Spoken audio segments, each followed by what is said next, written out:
Welcome to the Veterans on Life podcast with your host, AlphaBless and Omega Sin. So what's been going on with you? What's new with you, good sir? What's been going on? Well, before I do that, before I even answer that, I'm gonna introduce this podcast. Okay. Good evening and good afternoon, ladies and gentlemen, and welcome to the Veterans on Life podcast. I am your host, Omega Sin, and this young gentleman here with the salt and pepper beard is my other host, AlphaBless.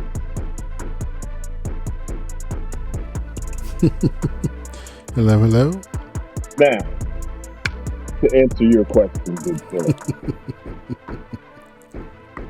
I've been doing a lot, man. I've been soul searching. I've been self-sabotaging. I've been rebuilding. I've been self-healing.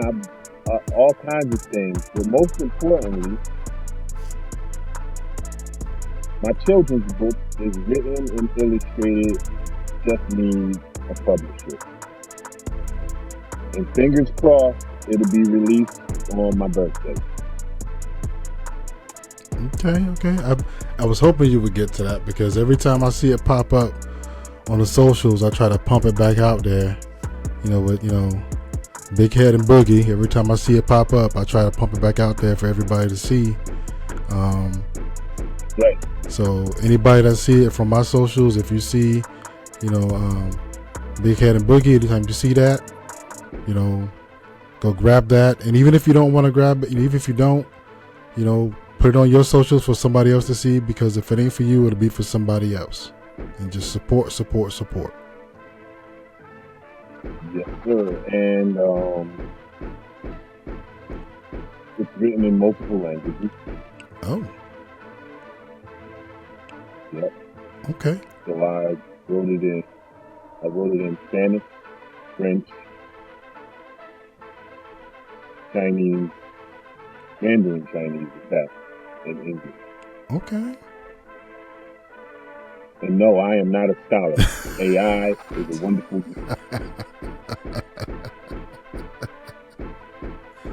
AI is a wonderful drug.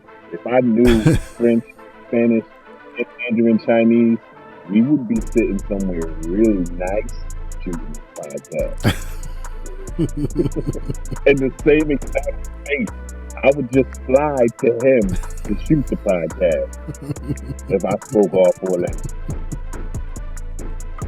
So I'm trying to tell you that translator money is gorgeous. Okay. Not only does it make your wallet look nice, but when you start speaking to people, it just educated Negro. That's it. I wanted to hate him, but I just can't do it.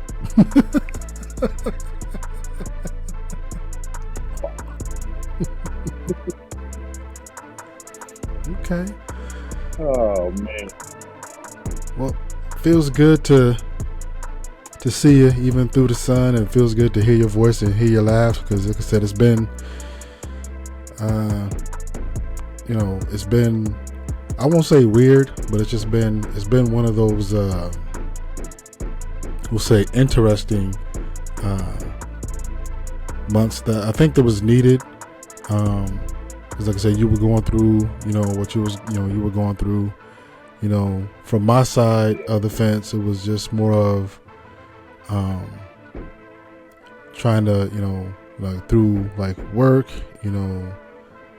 some health issues, with family, and making sure everybody, is taken care of. Everybody's on the up and up, so that's good. God willing, everybody's good and healthy.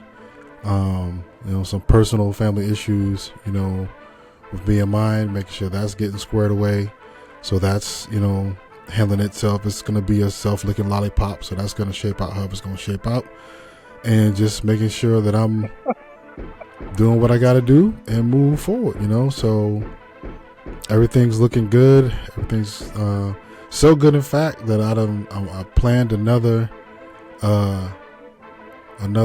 trip for myself coming up here real soon. So come here in December. Your boy gonna be on another cruise going through Grand Turk in the Bahamas, just kicking up and enjoying life. So I figure I work hard, I might as well play hard. So next time you see me in December, I'm gonna be on that Virgin Voyages ship, just relaxing. So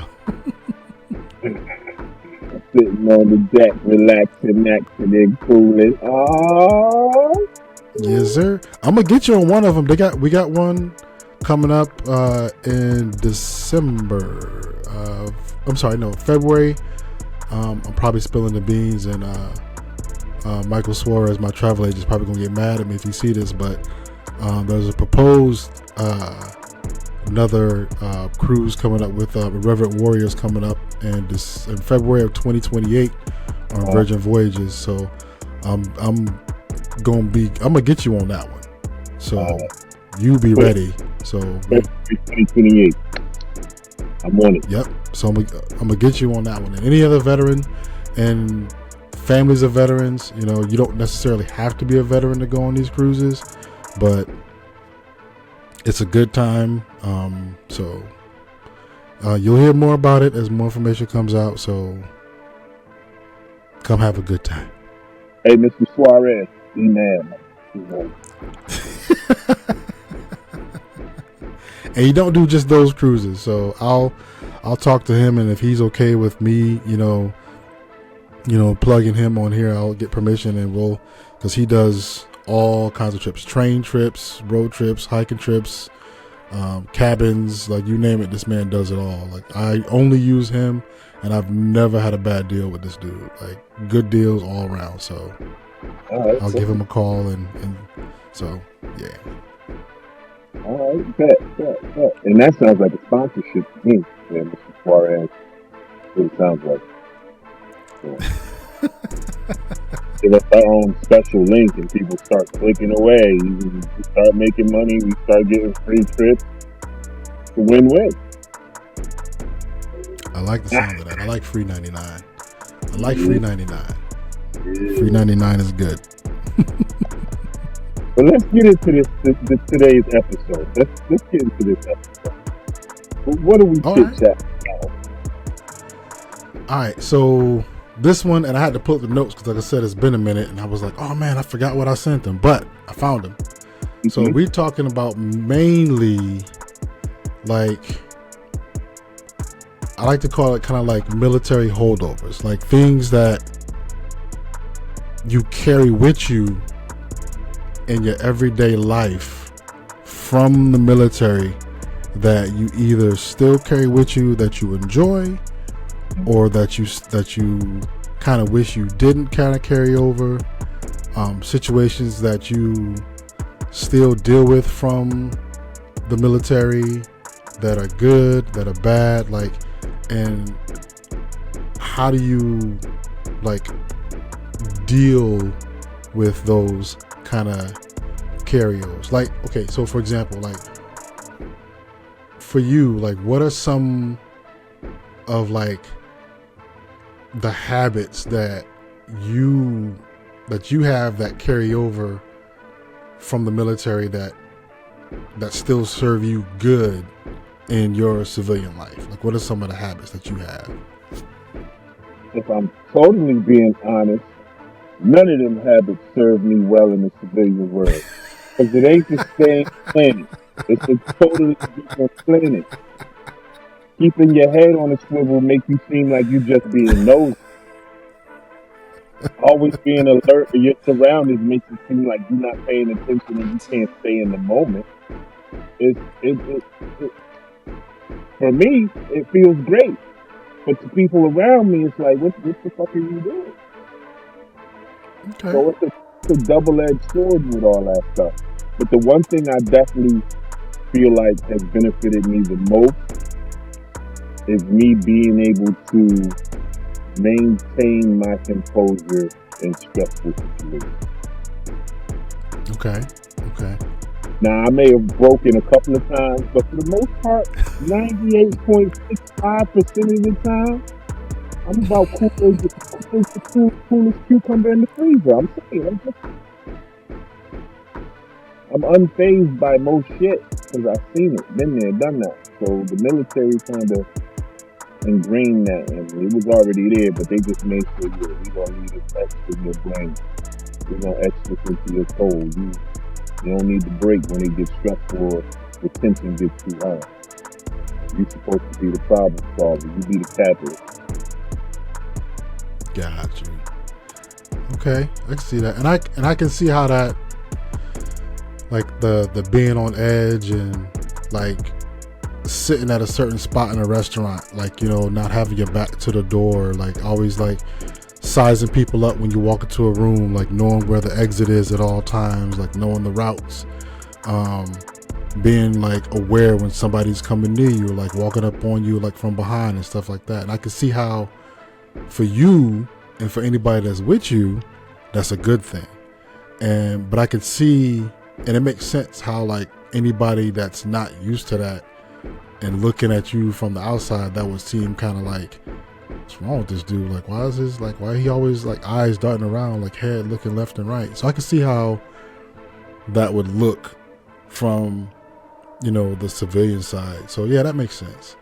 And yeah, and I can, and to your point, as far as like when you said like not being able, like being like cool in stressful situations, is funny because in my job now, like when I first got the job, they told me, they was like, okay, so because I work in IT and computers and IT and like help desk stuff right now, for a medical e-prescribing company. And they told me, they was like, well, so, and it's funny too because like they use my first name, and that's still kind of weird for me too. They be like, well, Frank, and I'm like, who are they talking to? But so I still got to get used to that part too, because they use my first name, and I'm just like, it still weirds me out. But they be like, you know, there'll be times, you know, when you'll get like 10 or 15 chats at the same time, and it can be really, really stressful. And then you'll get like, you know, some of the clients, they'll be really not happy, and they'll say some things on the computer, and they'll attack you. And I'm just like, okay. I'm like, all right. All right. Well, and Josh, I'll get through it. And like, we'll do like we have like bi-weekly like checkups with like my supervisor, and we'll go over like all the chats. And every now and then you'll get like a bad review, like they'll say, like if they do like a survey, it'll be like a bad one, and we'll go over it, and they'll put like what they were upset about and all this other stuff, and then they'll go over the chat, and they'll see like the whole line of communication between me and, you know, and this provider. And I remember my supervisor was like, he was really, really nasty to you. And I was like, yeah. He's like, but no, he was really like cursing and everything. And I'm like, yeah. He's like, that didn't bother you? I'm like, no. Because in my head, I'm like, I'm not going to see this dude ever in life. Like, why would this bother me? Like, he called me for help. right. Like, why is it going to bother me? And then the back of my head, I'm like, 1, I'm never going to see this dude. 2, nothing's going to blow up. 3, nobody's trying to kill me. 4, I've heard 10 times worse. Like, in the beginning part of my military service, I was choked out with a handheld metal detector by my senior drill instructor. So what is a geriatric doctor who's in New York, who's saying bad words on a computer, gonna do to me?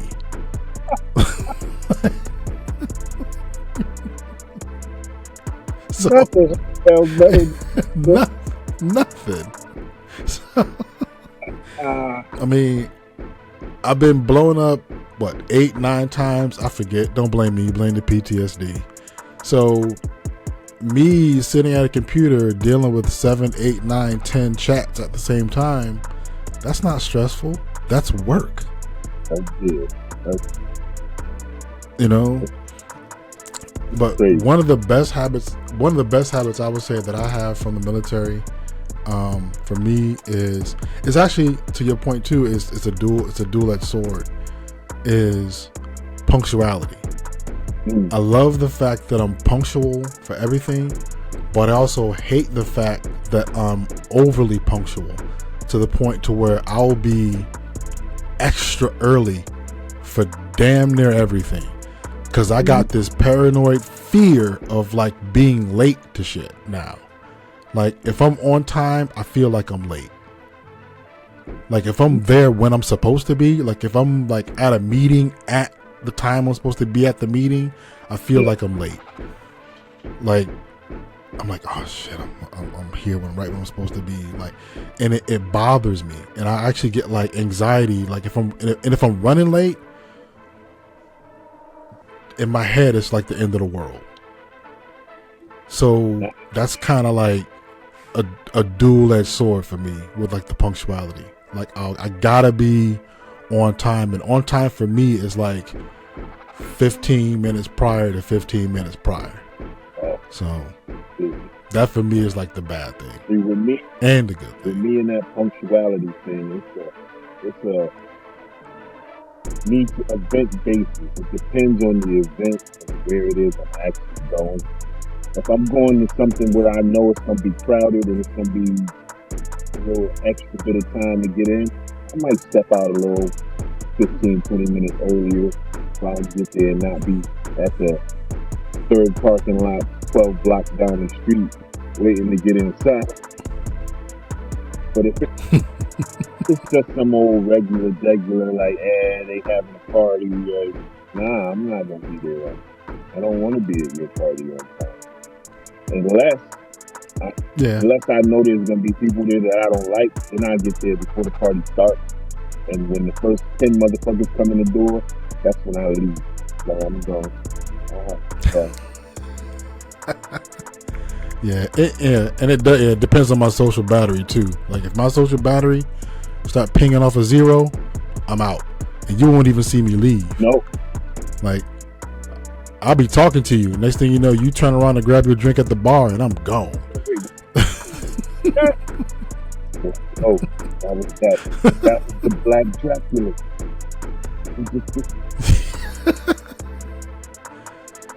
Just be like, gone out of there. I'm so yeah, but yeah, that's me. Like, yeah. Okay, so all right, so that brings up another question then. So, would you say being in the military helps you in your like day-to-day life? And if so, in what way? Being in the military helped me in my day-to-day. Of course, 100%, most certainly. Like, when I need to pay attention, I know how to focus and pay attention. Like, there's no ifs, ands, or buts about that. I know how to protect myself much better than I used to. Like, I'm not throwing a kick first to try to take your legs out like I used to. Now I know how to throw that little feint and watch you duck into a punch. I told you I was throwing the right. You went. That was your fault. I had nothing to do with that. Organizational skills definitely play a big help in that. But the most important one was I wasn't the most confident dude before I went into the military. I was more on the shy, timid side when it came to big crowds of people. Don't see, I knew you was gonna put your head. That's why I said when it came to big crowds of people. So, all right, I'm lying. I was never shy. I just played shy.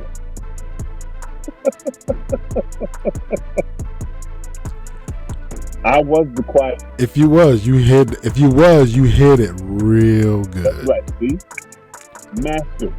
master at hiding my shyness.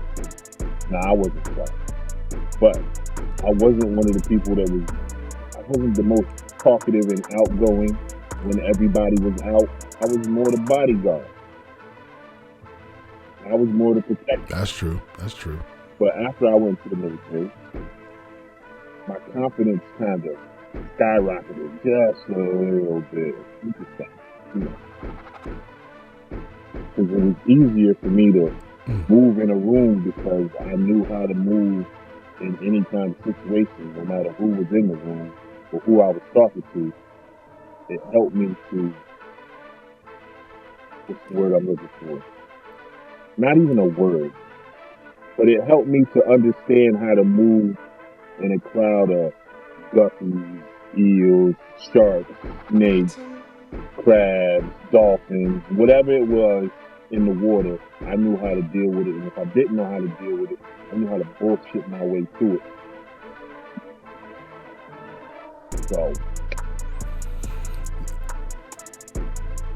the cool thing about it is I firsthand got a chance to see that evolution from you because I knew you before the military and through the process of you in boot camp and then after the military. Yeah. So I got a chance to see that evolution like firsthand from when I first met you in WJCC and then moving on after that and then moving on into boot camp.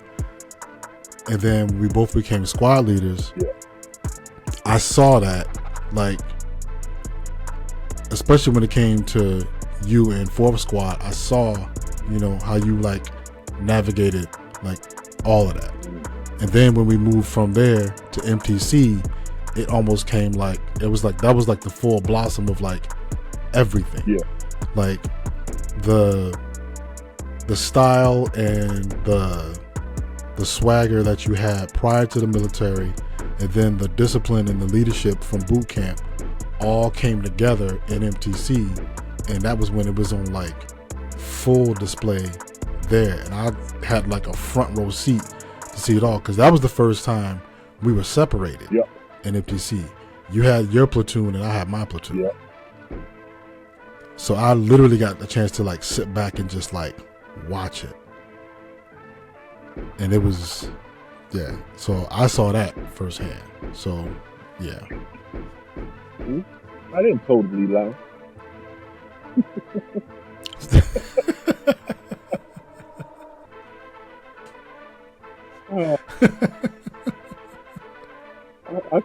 There was some. Okay.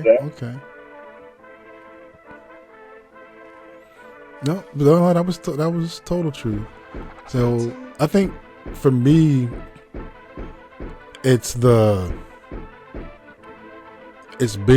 what helped me was like being task oriented, because before, like, I know, especially if I know, because I get bored easy. If I know I can do something, I just don't feel like doing it. Like, yeah, I know I can do this, so it's whatever.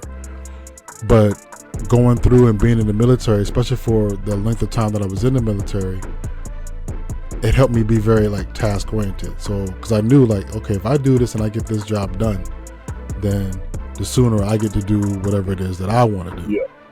So it helped me be task oriented, like to get a task, say, okay, this is what I got to do. So this is the start. This is what I got to do. You told me what I got to do. So I'm going to gather everything I need to gather to see what it is I have to do, lay it all out in steps, get it done, and then get to the end goal and the end state.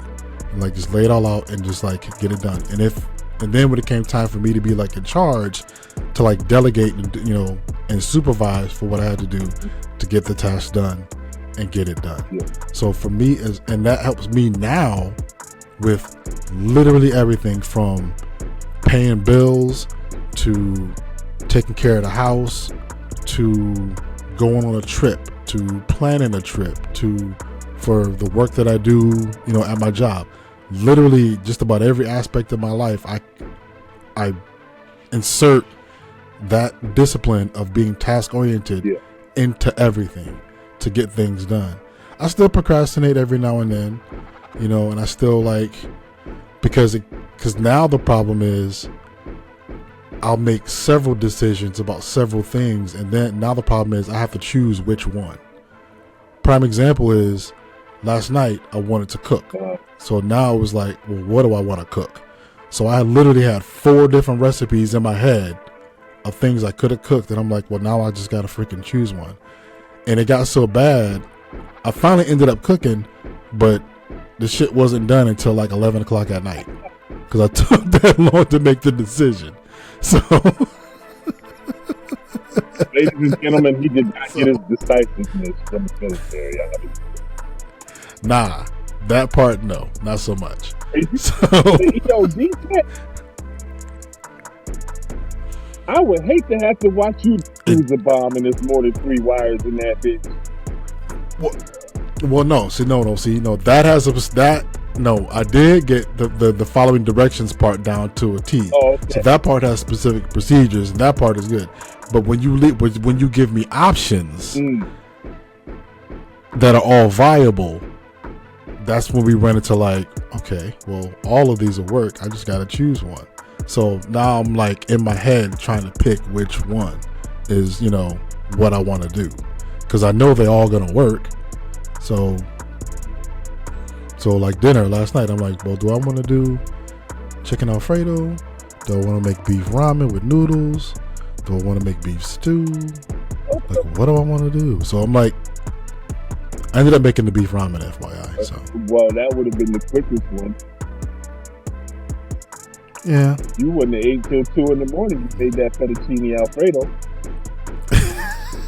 True. You've been calling me talking about, yo, hey, bro, you want to record the podcast today? Yeah. I got to go work in 3 hours. Don't worry, it'll be quick. I'll just wait for this fettuccine. Yeah.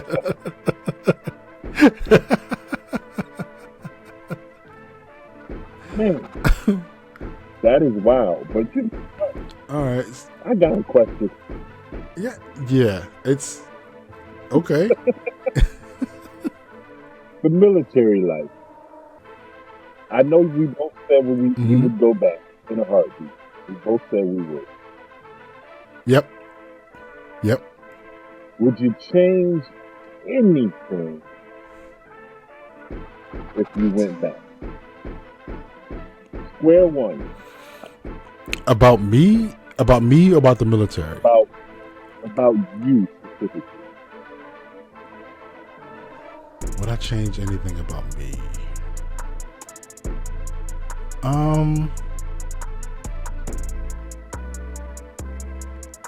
Going in day one, would I change anything? Yeah, I would be a hell of a lot more assertive from the start. Because when I went in the first time, I was kind of like appointed the team leader because of my age, and everyone else had like a certain level. And this is no shade to the guys that were in my squad. There was a certain level of like immaturity within my squad because they were all so much younger, and that's not their fault. They were just younger. Right. And I was, 22 at the time, and I was the oldest one in the squad. So I was kind of chosen out of like, maturity level, and they knew I could, get stuff done a lot quicker, and I could take a lot more of, the stress that was being put on me because I wasn't, 17, 18, 19 years old. If I went in again, I'd be assertive from the jump.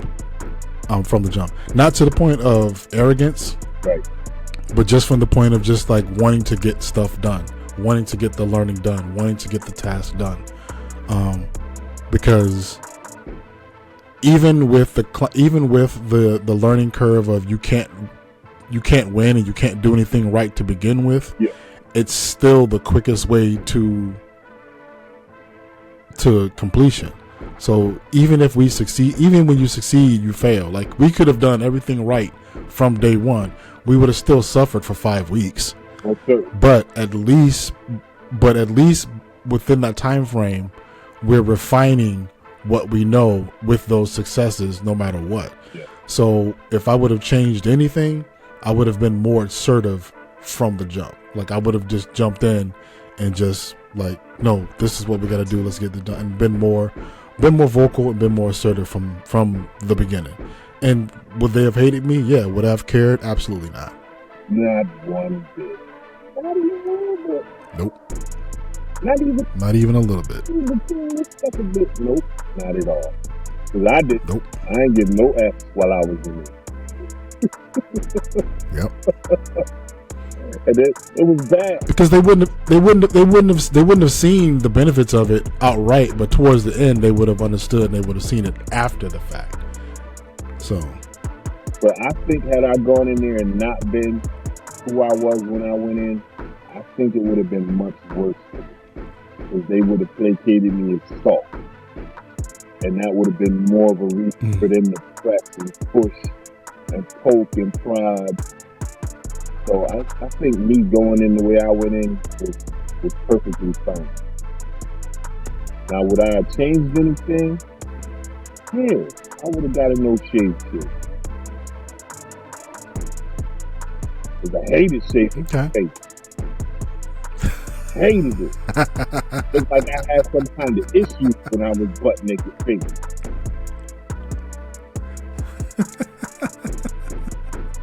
And I know some smart ass that you look like you got issues now. Fuck it. I catch hell now from vets because, like, okay, so a lot of vets don't like my stance on it because, like, the standard is the standard. Mm-hmm. I mean, it is what it is. I mean, you don't like I had my skin issues when I went to boot camp, but the thing is, it wasn't until I got out of boot camp and I was in Okinawa, and I had I forget his name, but I had a corporal pull me aside. And he was like, I'm going to show you how to shave. And I'm like, I know how to shave. And he was like, no, you don't. And I was like, okay. And this dude pulled me aside and he showed me the proper way to shave. And I had never had any problems since. So it wasn't so much. So, and ever since then, it's like, oh, okay, I get it. So the whole shaving thing, now, I don't have a problem with people that get a shaving profile. I have a problem with people that abuse the shaving profile. Yeah. I have a problem with seeing like E5s, E6s, E7s, and sometimes higher with full manicured beards in uniform, and they talking about standards. And it's like, you're not even within the standard right now. Mm-hmm. And there is something to be said about, certain aspects of having a full beard and functionality. Like, you cannot, and you can fight me in the comments all day long, and I did NBC and I did CBurn. You cannot get a proper seal on the mask with a beard. Fight me in the comments all you want, I don't care. Yeah, there's no possible way. It's not happening. At all. Yeah, so now, are we in danger of having a CBurn or NBC attack anytime soon? I hope to God not. But other than that, I get it. It's stylistically it looks good, and other host nations and other countries they allow their guys to have the beards and whatever, and that's okay. Good for them. We're not them. So they get that. We're not. Stuck in their nose with a mask on. Right. But my thing. So and I get into, like I said, pissing contests with other vets all the time about it. But again, the standard is the standard and it's there for a reason. Like I said, now if you have an issue with your skin, then yeah, I get it. Get a shaving shit. Right. But I still contend that it's more so a education issue than it is a skin issue. Like I said, I have the same skin issue that a lot of the dark green service members have. It's an education issue in how you shave. Yep. Now, some have a more severe case and they need the shaving shit. I get that. But if they were trained properly, then yeah. But in boot camp, they don't have the time to sit down and show you how to properly do that. Everything in boot camp is on a schedule. It is timed to the minute. So they don't have time to sit there and be like, okay, you need to put, the cold water on your face to stimulate whatever. And then you need to, go this side first. Okay, then get this side. And then this side after that. Okay, now hot water again. Okay, then shave again this side first. And then hot water on this side first. Okay, and then now hot water again. Okay, now cold water. Like, they don't have time to do all that. They don't. So it is what it is. And they don't have the money to get everybody Mach 3 multiple blade razors. They don't have time for all that. They got the money. They just don't want to spend it on that. Yeah, that too. And then, of course, we pay for everything in boot camp too anyway, so that was our money. So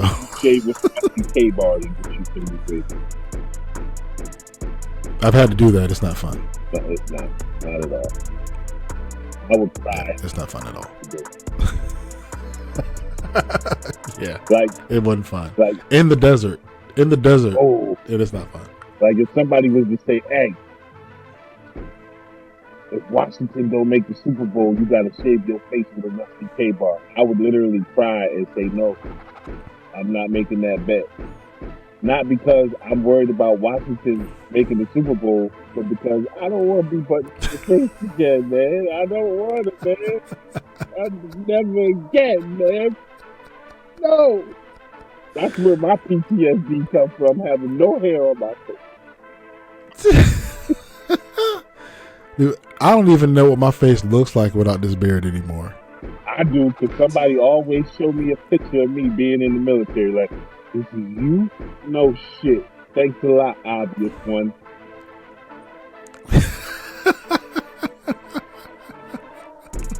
Appreciate it. True.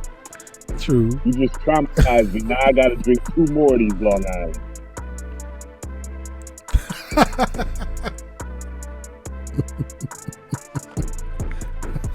All right, I got one question. Okay, so answer me this then. All right. So, and this is probably an obvious question.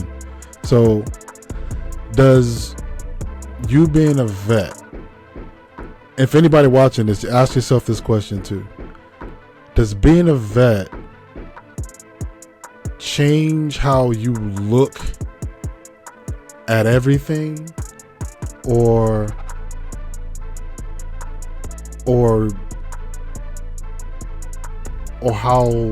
do you still hold like similar values like you always had? Like, did it not change you at all? Like, do you still hold the same values you had before the military, or does being in the military changed how you view things now? All right, I got a wonderful answer for you. Ready for it? Yep. Yes.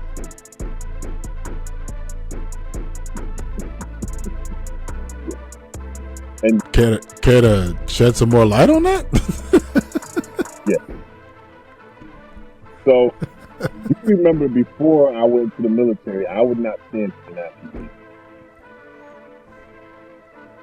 I remember. Because the young lady, elderly woman, whatever she was, who sewed the flag, had slaves.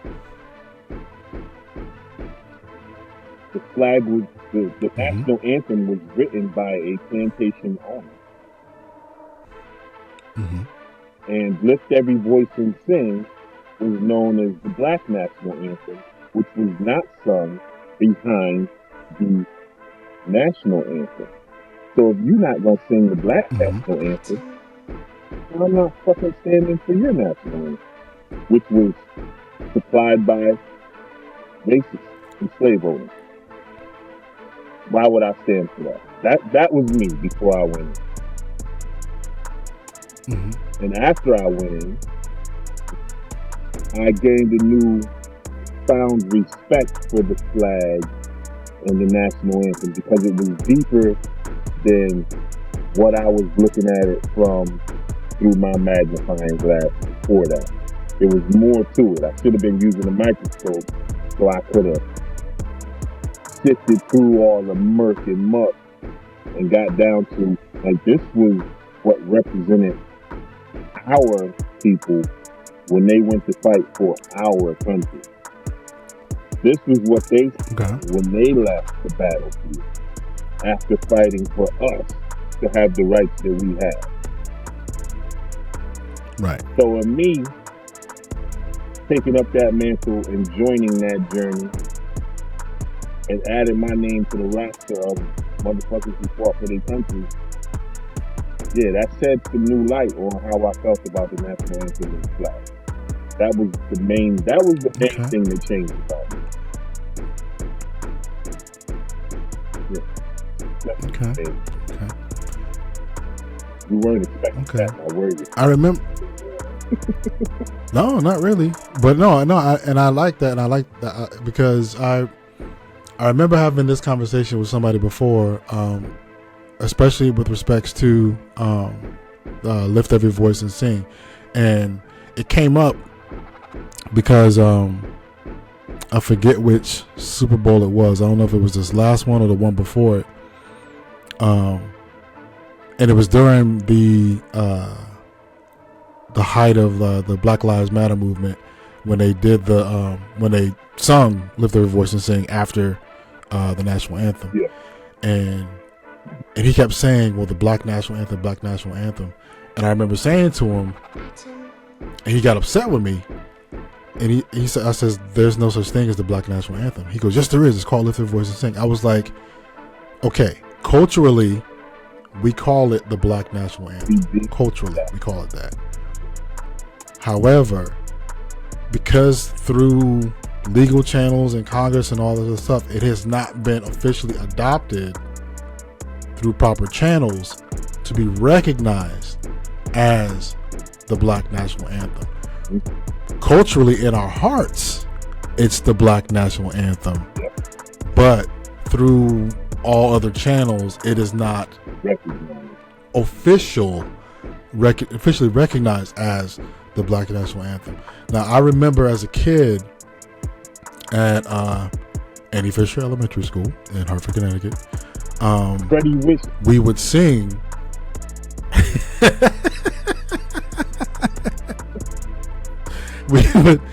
we would sing because we did the Pledge of Allegiance, every morning, and then during assemblies we would sing the national anthem. But in February we would sing the national anthem, and then we would sing Lift Every Voice and Sing, the Black National Anthem. Right. And I remember asking one of my teachers, "Well, why don't we sing the Black National Anthem all the time?" And he sat me down and he explained just that to me about how it's not recognized or whatever. I think I was in 4th or 5th grade, and I never forgot it. And I remember, and now in high school, it came up again, and I was like, well, and I researched it, and I was like, oh, okay, well, he wasn't bullshitting me. He's right. It's not recognized. It's just something that we culturally, adopt, as the Black National Anthem.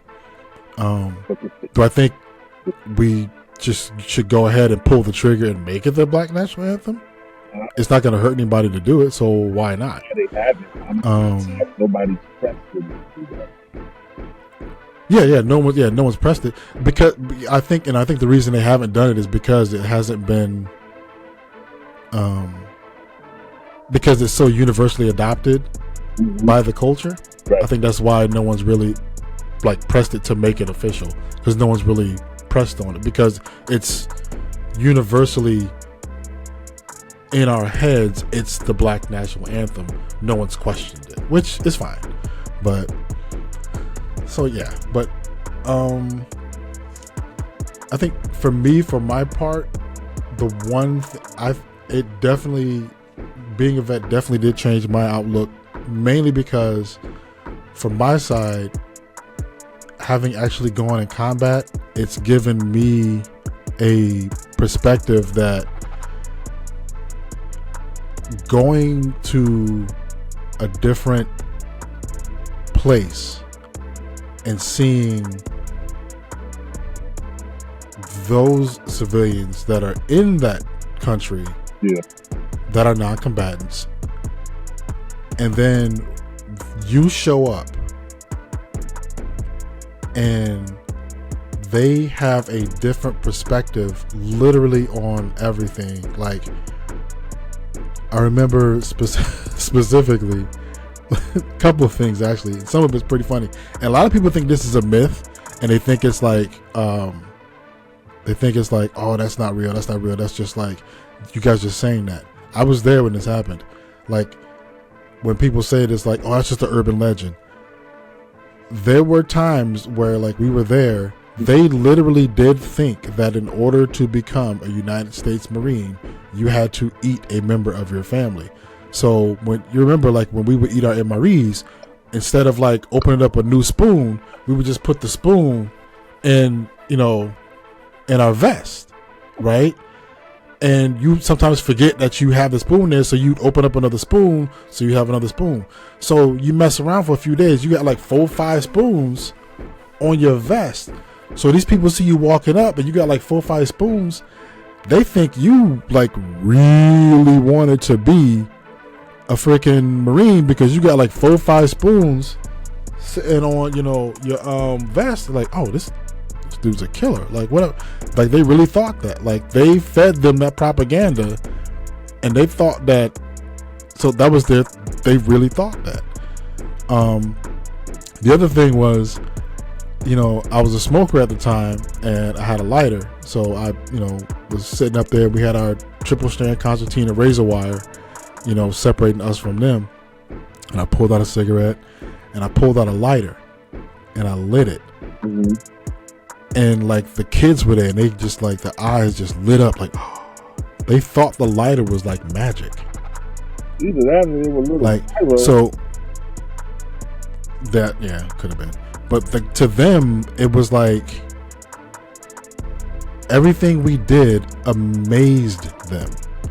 So it gave me a perspective of like, why am I concerned about all this other stuff? And there's like these people that don't really like have anything, and they like revered us, like, and they depended on us. So like, why am I going to complain about like traffic or like this or like that when these people here, like, one big rainstorm and their house is literally going to get washed away? Go. Like, what are my complaints going to be? I'm giving this dude a Gatorade packet and I just made his week. Or I give a kid a Otis Spunkmeyer muffin and now he won't leave me alone. He follows me everywhere. So it's like, it gave me a different perspective literally on life. Like, my petty little grievances don't really mean shit, because there's people out here that literally have nothing, and they're like some of the happiest people on the planet. The Veterans on Life podcast with your host AlphaBless and Omega Sin. But I got a real controversial question for you. Oh shit! This is the last question, because I already know he's setting me up. I feel it. Okay. Let's go. Do you think I do most times. This country in particular, could benefit from mandatory military service? Yep. If so, if yes, why? And if not, why not? Yup. Hell yup. Most definitely yup. Certainly yup. Yup. Yup to the third quadrant and the yup side. Yup. But some of these little motherfuckers out here don't know what it is to earn nothing. They don't know what it feels like to have to work for nada. Nathan, Zip, Zero. These little disrespectful. I would love to just smack half the children I see when I see them talking to their parents. So yes, I believe that we would benefit greatly from mandatory military service. 2 years minimum. Yep. Not including him.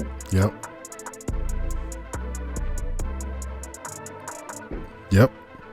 I agree. I think, and I've run this over in my head several times, and I think it should be. I think there should be mandatory military service, 2 years minimum, and then if after that 2 years you decide you want to stay, that's when you go. You can join the military after that. After the 2 years, you can do whatever you want to do. But I think it should be a mandatory 2 years. And for those that want to fight me in the comments and say, "Oh, you're just going to make war fighters," blah blah. No. Here's how in my head how it will shape out. It's a mandatory 2 years military service, 2 year military commitment. You go through boot camp, you learn basic life skills, you learn basic military service, you learn basic, offensive defense, and within those 2 years, after boot camp, you get to choose between basic administration, like mechanic position. No one's saying you got to do war fighting. No one's saying you got to do anything of that nature. Just basic vocational skills, trade skills.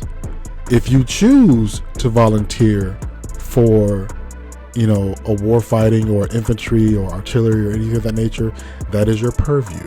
If you so choose that path, it's not mandatory, but if you so choose to do so and volunteer for it, that's you. But like basic administration, like I said, any vocational type skill. Now, should you tie that into citizenship? No. Should you tie it into any form of like college funding or furthering education? Absolutely. Should you tie it into voting or voting rights? I say yes, but with some stipulations. Yeah. With some stipulations, and I'm still milling that one around in my head. Now, as far as like, and here's what, and one of the main reasons why I say this is a good thing is because one, I think for the overall health of the country, it helps because because again, you're boot camp, you're in military service, it helps with the overall health. Two, it helps again with you gaining like skills and a vocation. Three, it helps with, like you said, overall with like discipline, and it knocks down that sense of entitlement because you learn responsibility and respect, and now when you say like, oh, well, what about those that are disqualified for health reasons? Well, obviously disqualify them for health reasons. Okay, but you could still take them through an abridged version and still teach them through, like you said, like an admin position, right, or something of that nature, to where they still have some form of service, where they provide a service, and then after 2 years, okay, go do what you gotta do, go live your life, go do what it is. It's not an interruption into their life, because if that were the case, then college would be the same interruption. So yeah, that's my take. And I got one last quick question. I know you said it was the last one. One last quick question. Of course you do. I think you know me well. Does it make you feel awkward when someone says thank you for your service, and how do you deal with it? I love that question. And you know how I deal with it? Literally, every time someone says that to me, I say this: no need to thank you. I had a blast, literally and figuratively.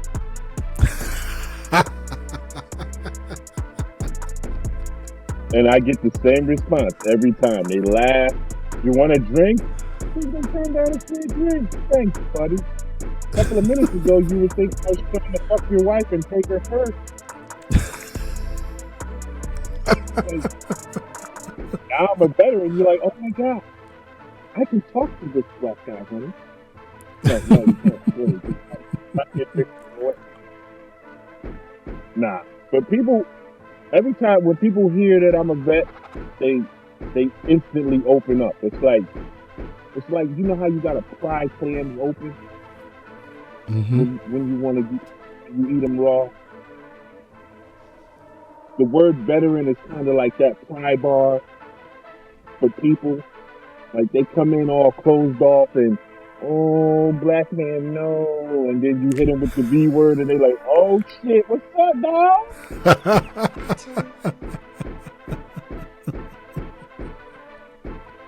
That's where it be at. Yeah, I usually hit them with a thank you, and I just thank them for their support. I said I thank them for the support, and if they continue, I just tell them like it's a job like any other. Right. Like, because it literally is. It's a job. Like, but to us, it's a job. To them, it's like the most magnificent thing on the planet. I was gonna go in, but I had hierarchy. You obviously didn't try to go into the Marine Corps because they had a waiver for everything. Like, everything. You missing half your brain? We got a waiver for that. You only got 8 toes? We got a waiver for that. Your trigger finger missing? Don't you worry, we got a waiver for that too. Even though we marked them in first, they had a waiver for all that.